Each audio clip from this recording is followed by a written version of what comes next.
The silence over 135th Street. Harlem in the late 1930s did not sleep easily. Even when music drifted from basement clubs and laughter spilled from doorways, the neighborhood carried a quiet tension, like a held breath that never quite escaped. It was a place of brilliance and struggle living side by side.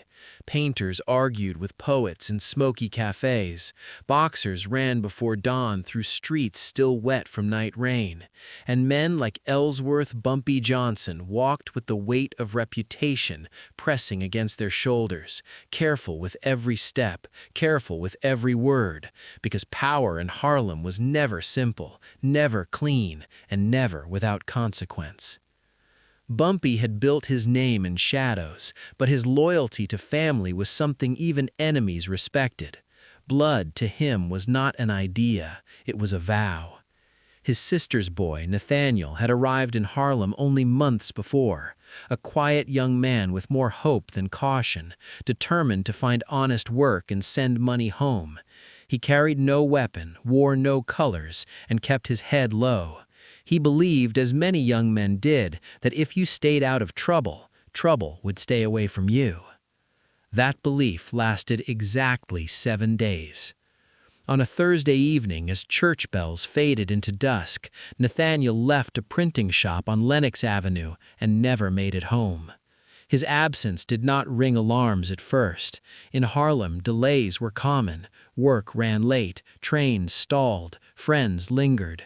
But when midnight came and went, when the boarding house closed its doors, when dawn arrived without him, unease settled into the family like cold air through cracked glass. By the second day, whispers began to drift through barber shops and street corners. A group of white men had been seen near the river road after dark. Outsiders, faces unfamiliar, the kind of men who did not belong and did not care that they did not belong. Someone said they wore coats too heavy for the season. Someone else said they asked too many questions. No one said the name aloud at first. They did not have to. In Harlem, history had taught people the danger of certain silences. Bumpy heard the rumors before the family came to him. He listened without expression, but inside him something tightened, slow and deliberate, like a fist closing. He did not rush to violence. He did not shout orders. Instead, he did what he always did when danger grew serious. He went quiet. For 2 days he walked the neighborhood, speaking to doormen, bartenders, porters, and shopkeepers, asking nothing directly, offering nothing in return. By the third evening, fragments of truth began to form a picture that made his jaw set hard. Nathaniel had been taken near the edge of the neighborhood, pulled into a truck with men who spoke in accents not born of Harlem. They had accused him of something vague, something impossible to prove or disprove, a look, a word, a presence that offended them simply because it existed. By the time Bumpy learned where his nephew had last been seen, it was already too late to imagine a gentle ending. They found Nathaniel's body near an abandoned warehouse, bruised and broken, left as a message more than a crime. The marks told a story no one wanted to hear. The cruelty was deliberate, the humiliation intentional, and the symbol carved nearby, rough and hateful, removed any doubt about who had done it. The men responsible did not come to Harlem for money. They came for fear. The news spread slowly because people were afraid of spreading it too quickly. Mothers pulled their children indoors before sunset. Men who usually lingered on stoops went straight home. Churches filled that Sunday not only with prayer, but with restrained anger, the kind that sits heavy in the chest and makes breathing feel like work. Bumpy stood at the small funeral service without tears. He held his sister's hand while she wept, his grip steady, his eyes fixed on the simple wooden casket. In that moment, power meant nothing, reputation meant nothing, only loss remained, and loss does not negotiate. What hurt almost as much as the killing itself was what followed. Nothing. No urgent investigation, no public outrage. The police wrote their reports with careful language in quiet pens. Questions were delayed, evidence misplaced, witnesses discouraged. Within 48 hours, the case had already begun its slow drift toward the shelf where uncomfortable stories were stored until forgotten. In Harlem, people noticed, and so did Bumpy.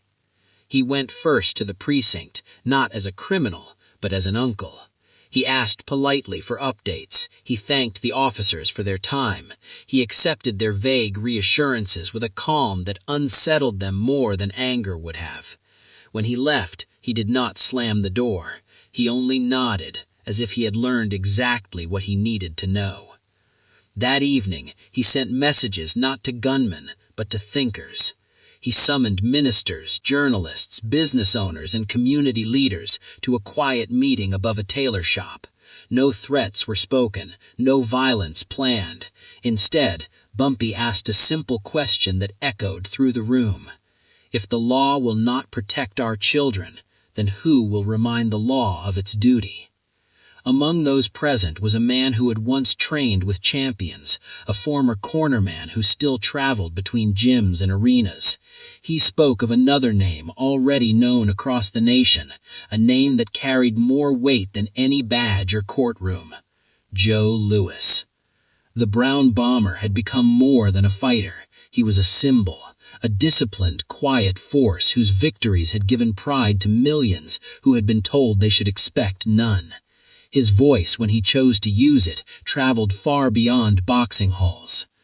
Bumpy did not know Joe Louis personally. Their worlds were different, but he understood influence, he understood timing, and he understood that sometimes justice did not begin with fists or guns, but with attention. Within days, Harlem newspapers began asking careful questions. Church sermons grew bolder. Rumors reached sports writers who admired Louis not only for his power, but for his dignity. The story, once buried, began to breathe again. Still, the killers remained untouched. And somewhere beyond Harlem, the men who had come to spread terror believed they had succeeded. They had not yet realized that in killing one quiet young man, they had awakened something far more dangerous than fear. They had awakened resolve. In the nights that followed, Bumpy walked alone along 135th Street, watching the lights flicker in apartment windows, listening to the distant hum of trains. He thought of Nathaniel's unfinished letters, of his sister's hollow eyes, of a city that celebrated brilliance but tolerated cruelty. He made himself a promise there, under a street lamp that buzzed like an insect. This would not become another silent grave. Not here, not now, and not while he still had breath. Because 7 days had already passed, and the next 7 would decide whether Harlem learned to bow again or finally stand.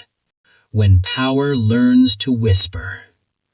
Harlem entered the second week after Nathaniel's death like a city walking through fog. The noise returned, but it was thinner now, stripped of its usual warmth. Laughter carried an edge of fatigue. People still gathered on stoops and in cafes, but conversations drifted back to the same subject again and again, always lowering into whispers when unfamiliar faces passed. Everyone knew something terrible had happened, and everyone knew that nothing had yet been done about it. Bumpy Johnson did not announce his intentions, because he had learned long ago that spoken plans invited interference. Instead, he allowed the neighborhood to believe he was grieving quietly, retreating into family matters and business affairs. In truth, grief had sharpened him.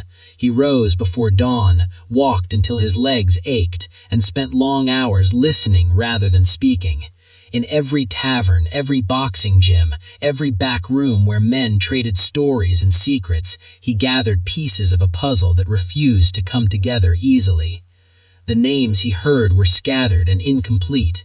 Some spoke of men who traveled north from the Carolinas, others of visitors from Ohio or Indiana. A few claimed they recognized insignias stitched into gloves or coats, symbols that meant nothing to most people, but everything to those who had seen them before. The killers were not locals, that much was clear. They had come in, committed their crime, and vanished like smoke, confident that the distance between Harlem and the courts that protected them would remain wide enough to keep them safe. What troubled Bumpy even more than the killers themselves was the behavior of the authorities. Files disappeared, reports contradicted one another, officers who promised cooperation suddenly became unreachable. When pressed, supervisors responded with language so careful it bordered on poetry, full of concern but empty of action. The message, though unspoken, was indisputable. This case would be allowed to die quietly. But Harlem was no longer willing to forget. The ministers whom Bumpy had gathered above the tailor shop began to move with subtle determination. Sermons shifted in tone, not openly political, but filled with parables about justice delayed and truth buried. The week when silence cracked. By the third week after Nathaniel's death, Harlem no longer felt like a neighborhood waiting for answers. It felt like a courtroom without walls, where every glance carried accusation and every rumor sounded like testimony. The air itself seemed heavy with expectation. People spoke more openly now, not loudly, but with a new firmness, as if each sentence were a small declaration that they refused to forget. Shopkeepers kept newspapers folded beside their registers, pointing quietly to paragraphs that hinted at investigations and unnamed suspects. Ministers prayed not only for comfort, but for courage. Even children sensed that something important was unfolding beyond their understanding. Bumpy Johnson moved through it all like a man walking between two worlds. In one, he was the figure Harlem feared and respected, a man whose name alone could settle disputes or ignite them. In the other, he was simply an uncle who had failed to protect a boy who trusted the city to keep him safe. That second world haunted him more than any enemy ever had. He carried it into every meeting, every conversation, every late night when sleep refused to come. The confirmation from the Southern sheriff had changed the balance, that it had not yet shifted it far enough. Investigations were announced, but progress remained slow, tangled in jurisdictional caution and political hesitation. The men believed to be responsible were now known to exist, but their identities remained carefully blurred, hidden behind layers of procedural delay and convenient uncertainty. Bumpy understood this language well. It was the dialect of institutions protecting themselves. That was when Joe Louis entered the story more openly. He did not arrive in Harlem with speeches or banners. He came quietly, for a charity exhibition at a local gym, officially to promote youth boxing and discipline. Unofficially, everyone knew why he was there. His presence alone drew reporters from across the country, men who had once written only about left hooks and title defenses, now suddenly eager to understand the mood of Harlem. Louis trained in the mornings and met privately with ministers and community leaders in the evenings, listening far more than he spoke, absorbing the story of Nathaniel piece by piece. When he finally addressed the press, he did so with restraint that made his words impossible to dismiss as anger or agitation. He spoke of America's promise, of how strength was measured not only by power, but by fairness, and of how no city, no matter how proud, could afford to look away when hatred crossed its borders. He did not name the organization everyone suspected. He did not accuse the police directly. He simply said that when justice hesitated, courage must step forward to remind it of its purpose. The effect was immediate and undeniable. National papers ran the story on their front pages, not as scandal, but as a question. Could northern cities remain safe from the violence long associated with the South? Could law enforcement ignore evidence once the country itself began watching? Editorials followed, cautious but insistent, calling for transparency and accountability. For the first time, officials realized that burying the case would now carry a cost greater than solving it. Behind closed doors, conversations shifted. Federal agents requested files that local departments had preferred to keep sealed. Witnesses who had once been dismissed were called back for second interviews, this time with notebooks and recording devices carefully visible on the table. The rural boarding house where the suspects had stayed was searched, its ledgers examined, its owner questioned until contradictions surfaced that could no longer be smoothed away. Slowly, almost reluctantly, the machinery of justice began to turn in earnest. Still, danger shadowed every step. One night, Bumpy's driver noticed a car following them for several blocks before disappearing down a side street. Another evening, a brick shattered the window of a small newspaper office that had published the boldest editorial yet. Anonymous phone calls reached ministers and lawyers alike, warning them that curiosity could be costly and that history favored those who knew when to remain quiet. Harlem understood the message, but instead of retreating, the neighborhood grew more united, more alert, more determined to protect its own. Bumpy met often with Joe Louis during those days, their conversations unrecorded and never repeated.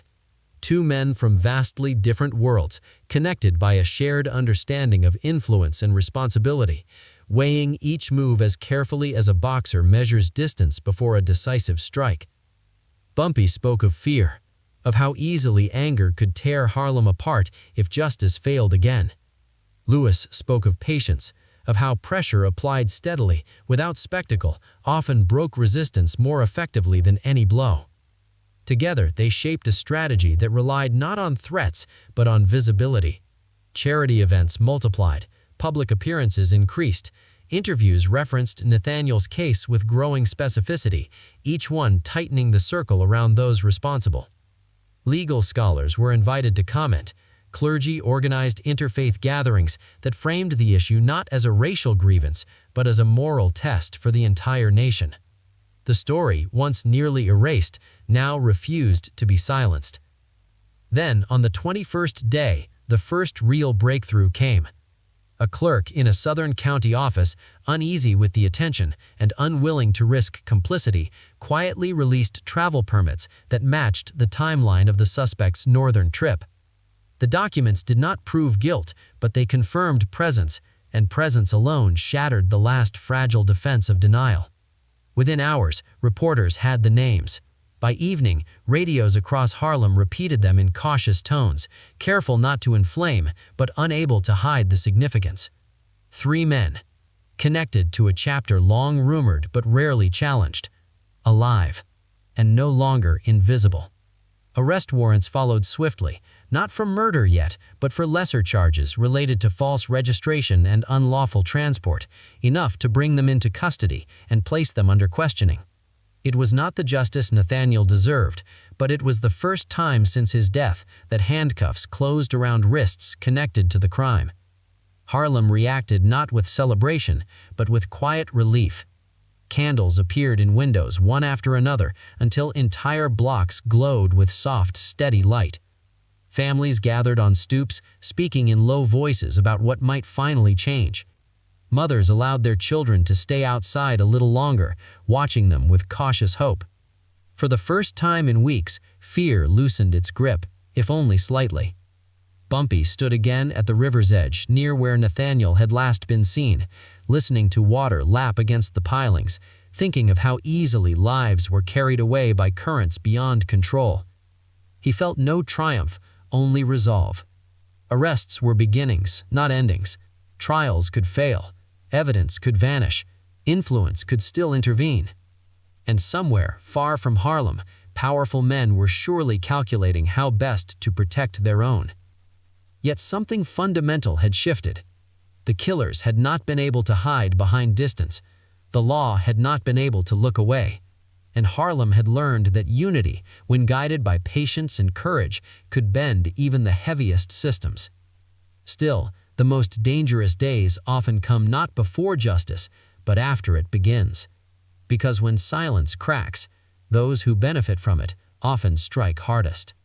The days that followed the arrests did not bring peace to Harlem, only a different kind of tension, quieter but no less powerful, as though the city itself were holding its breath, uncertain whether to celebrate or brace for retaliation. News traveled fast, yet every detail arrived wrapped in caution, filtered through editors, lawyers, and officials who understood how fragile the moment was. 3 men were now in custody, their names printed across the country, their movements traced, their past affiliations whispered but not yet formally charged. The case had finally gained a pulse, but it remained weak, easily threatened by procedural errors, political compromise, or the simple exhaustion of public attention. Bumpy Johnson felt that fragility keenly. He had not slept more than a few hours a night since the breakthrough, waking often before dawn with the uneasy sense that victory, when it came too early, often carried hidden costs. He moved carefully now, reducing his public presence, delegating much of his usual business, devoting his days almost entirely to the quiet network of lawyers, journalists, ministers, and community leaders that had become the spine of the effort. He understood better than most that justice was not won in dramatic moments, but preserved in the slow, disciplined work that followed them. The suspects were transferred north for questioning under federal supervision, a decision that stirred both relief and anxiety. Relief because local interference would now be harder, anxiety because federal cases brought complexities that could just as easily bury truth as reveal it. Hearings were scheduled, postponed, rescheduled again, each delay fueling rumors that powerful hands were already working behind the curtains of law. Harlem watched the calendar with the intensity of a battlefield map, measuring progress not in victories, but in survival. Joe Louis remained in the city longer than planned. Officially, his extended stay was explained by training commitments and charity obligations. Unofficially, everyone knew why he was there. His presence alone drew reporters from across the country, men who had once written only about left hooks and title defenses, now suddenly eager to understand the mood of Harlem. Louis trained in the mornings and met privately with ministers and community leaders in the evenings, listening far more than he spoke, absorbing the story of Nathaniel piece by piece.